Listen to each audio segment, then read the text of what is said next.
네, 표창원의 뉴스 하이킥 3부.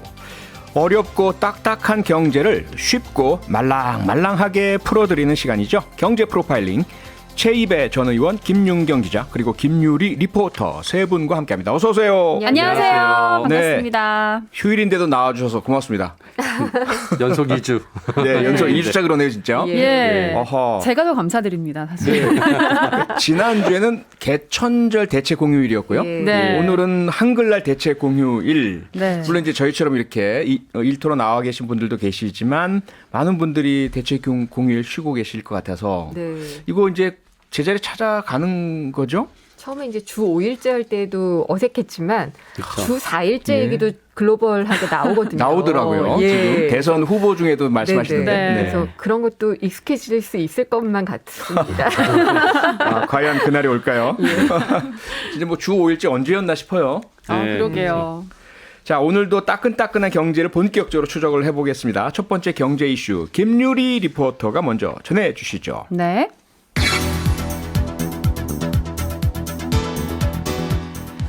시중은행들이 앞으로 가계대출 문턱을 더욱 높일 거란 전망이 계속 나오고 있습니다. 국내 5대 은행은 물론 인터넷 은행의 가계대출 증가율이 금융당국 권고치에 근접했기 때문인데요. 이르면 이번 주 발표될 가계부채 대책에는 전세대출 관련 규제가 포함될 것으로 예상되고 있습니다. 네, 며칠 동안 비도 내리고 날씨가 무척 쌀쌀해졌는데요. 네. 그 이유가 대출 한파 때문. 아, 빙하기라는 표현까지 빙하기란 빙하기. 표현까지 나오고요. 나오고요. 근데 실제로 예.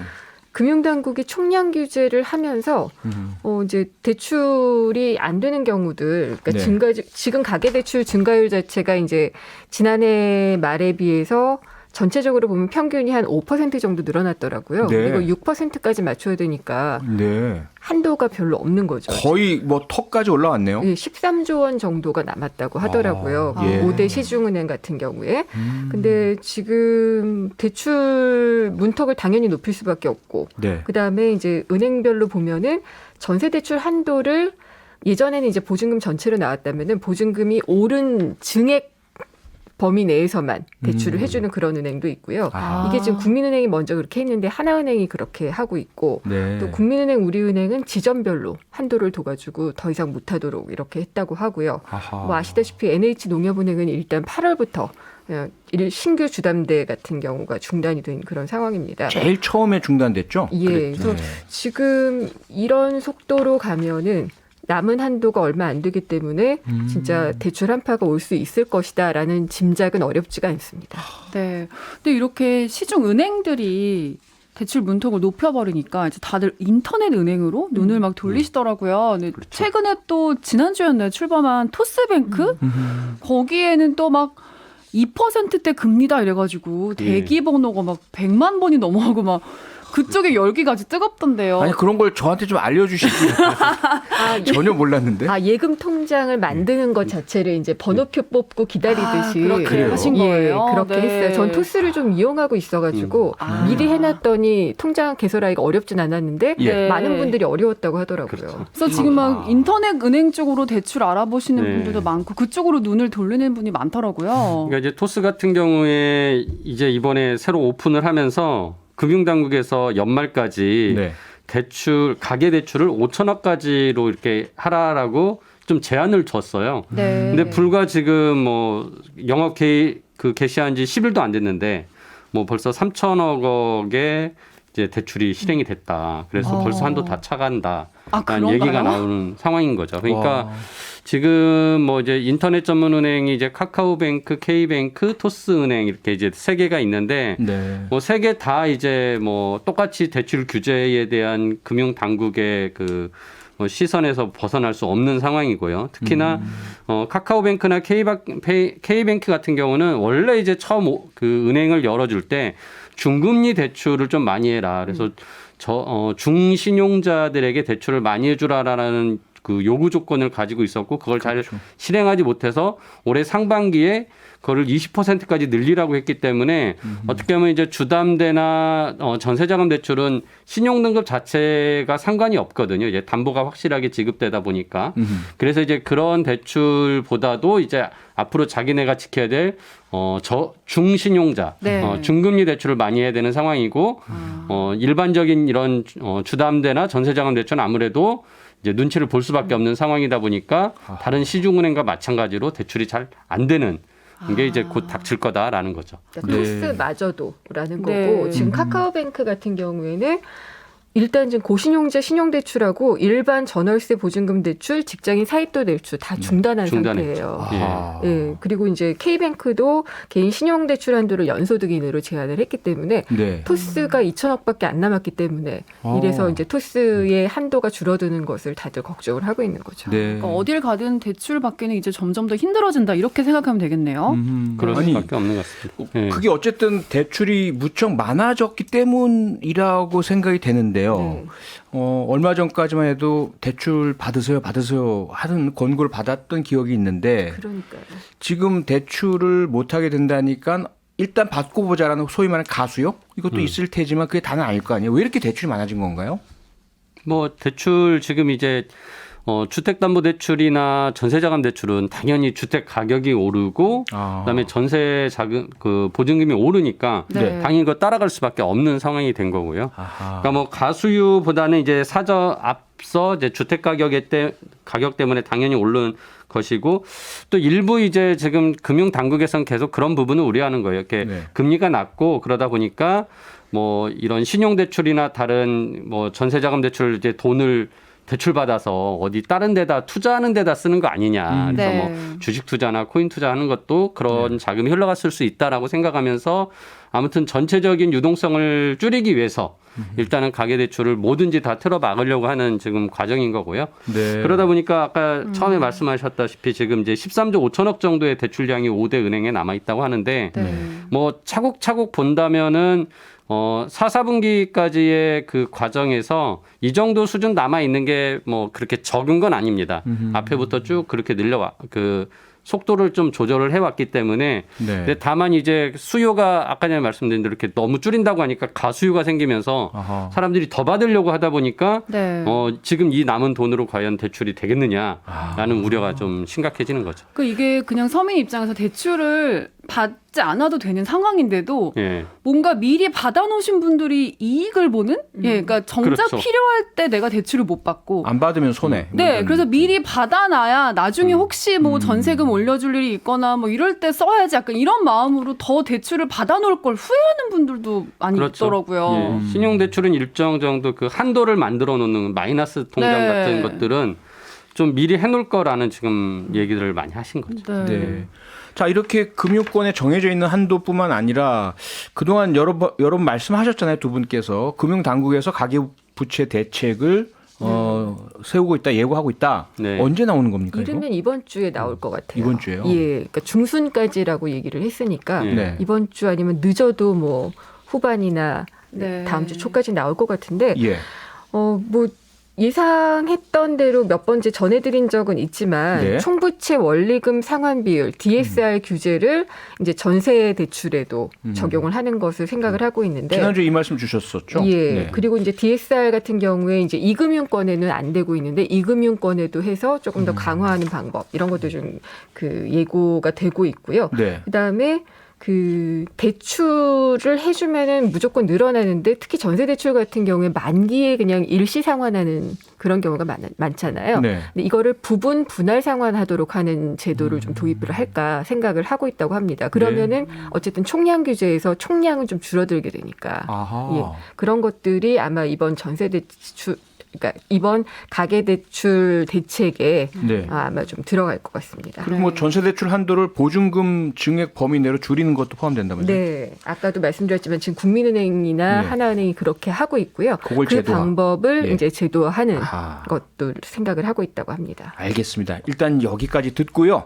잠시 광고 듣고 돌아와서 본격적으로 논의하겠습니다. 네, 경제 프로파일링, 어렵고 딱딱한 경제 문제를 쉽고 말랑말랑하게 풀어드리는 시간입니다. 최이배 전 의원, 김윤경 기자 그리고 김유리 리포터 세 분과 함께합니다. 네. 저희 경제 프로파일링도 유튜브로 생중계되고 있으니까요. 저희 모습 보시고 싶으신 분 또 댓글로 참여하시고 싶으신 분 지금 유튜브에서요. 표창원의 뉴스하이킥 검색해서 들어와 주시면 감사하겠습니다. 지금 김유리 리포터가 아주 귀엽게 손 흔드시는 모습도 보실 수가 있습니다. 저 보이시나요? 네, 무슨 영화 장면 같습니다.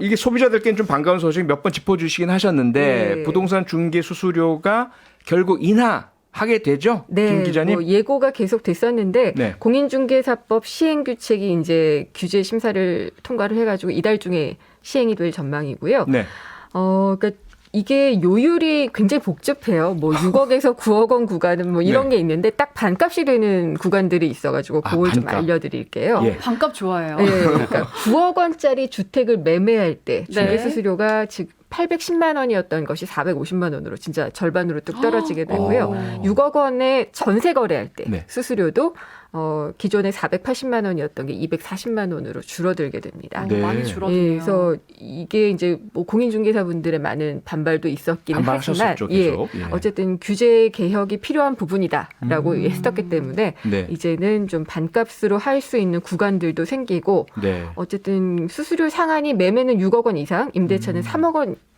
이상부터 다 인하가 되는 겁니다. 아, 네. 네. 네, 뭐 공인중개사분들 많이 반발하셨는데 부디 이 인하로 수수료 인하로 인해서 거래가 활발해져서 많은 거래를 통해서 중개사분들의 수입도 많아지시기를 이렇게 바라보겠습니다. 네. 네, 김유리 리포터 두 네. 번째 이슈 설명해 주시죠.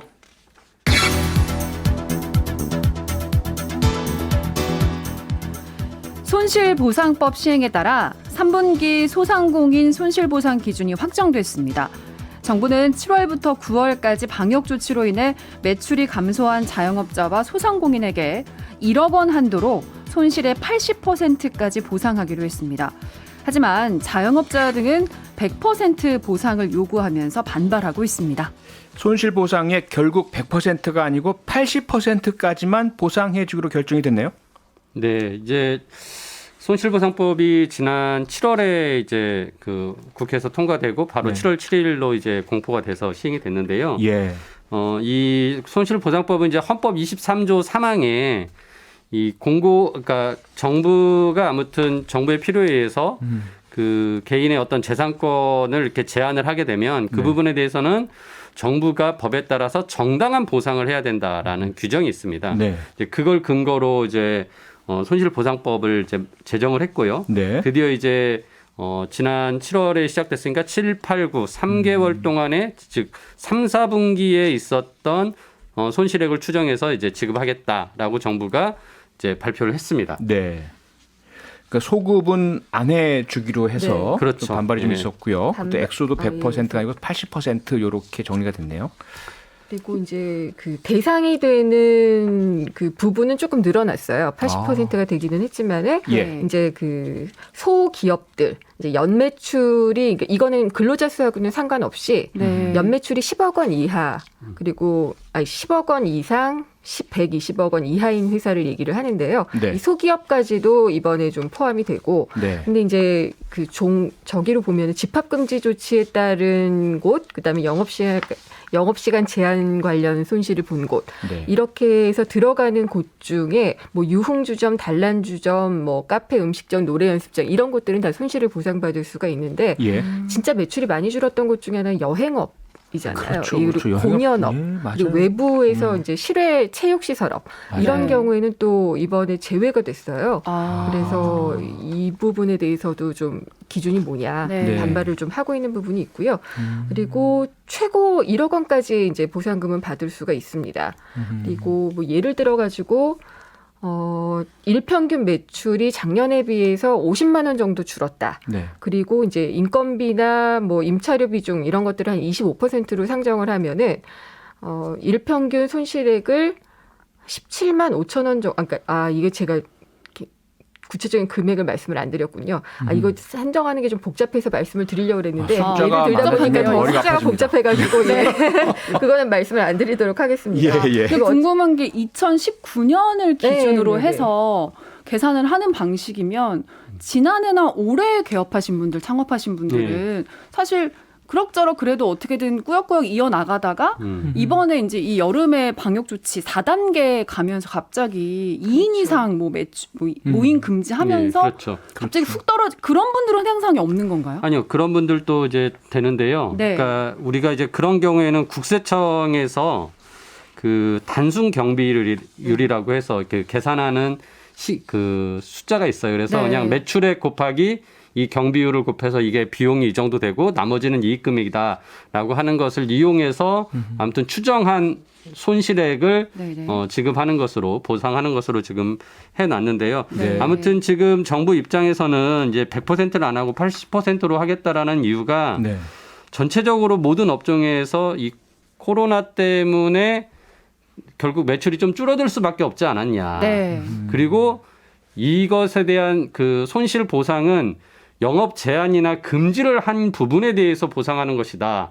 라고 해서 일률적으로 20%는 그냥 모두가 좀 손해를 볼 수밖에 없는 거다라는 식으로 지금 이제 설명을 하면서 경기 80%가 침체나 다른 요인의 탓이다. 그렇죠. 예. 그렇게 얘기를 했는데 네. 솔직히 이게 이제 좀 말이 안 되는 게 우리나라가 물론 코로나가 작년에 터져가지고 경기가 되게 침체된 것 같지만 우리는 GDP 성장률이 마이너스 1%밖에 떨어지지 않았거든요. 네. 그리고 올해 같은 경우는 4% 오히려 성장할 거라고 지금 예상하고 있어요. 예. 네. 뭐 그런 전체적인 거시 지표를 본다면 그런 식으로 기재부가 얘기하는 논리는 맞지 않거든요. 아하. 그래서 저는 이제 100% 보상하는 게 네. 맞다. 우리가 K방역 성공했다고 그렇게 맨날 뭐 대통령도 나서서 뭐 자랑스럽게 말씀하시는데 그 뒤에는 다 우리 자영업자들의 희생이 있었는데 맞아요. 네. 이 부분에 대해서 굳이 이렇게까지 정부가 20%를 감액하려고 하는 게 너무 진짜 인색하고 전 좀 네. 말이 안 치사하다는 된다. 생각이 들고. 맞아요. 진짜. 재난지원금 때도 그런 얘기가 있었지만은 네. 일단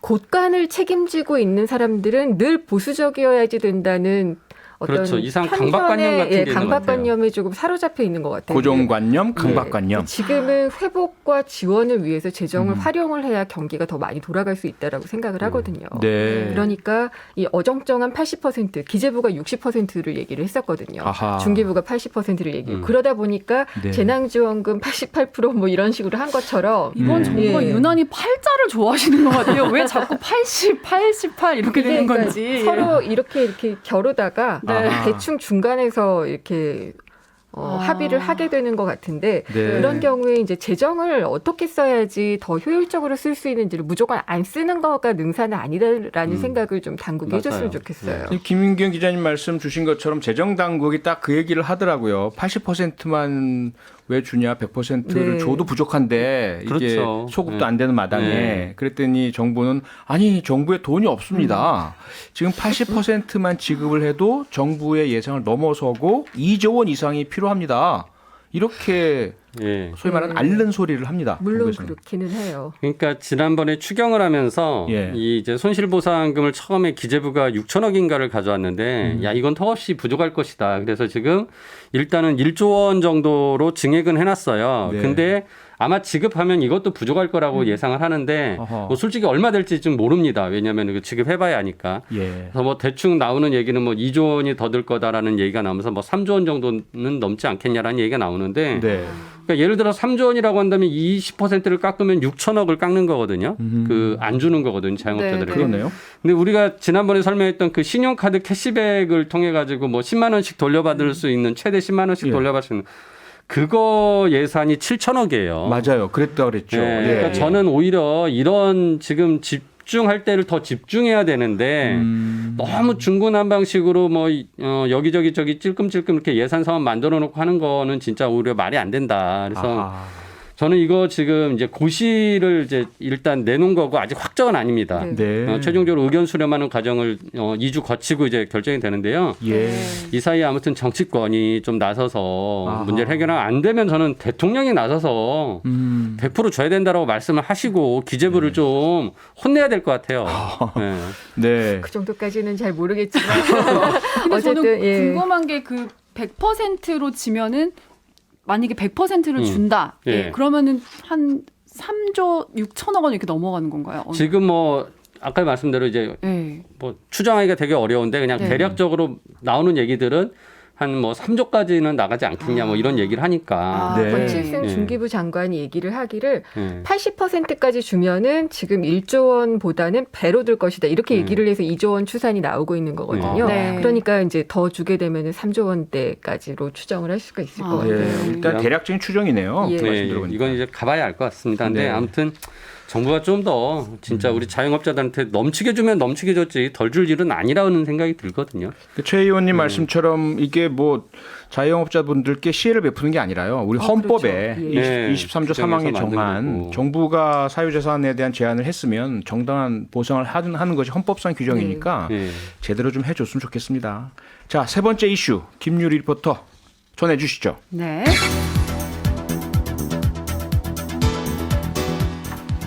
국제 탐사보도 언론인 협회가 거액의 재산을 은닉하고 탈세한 사람들을 다룬 판도라 페이퍼스를 공개했습니다.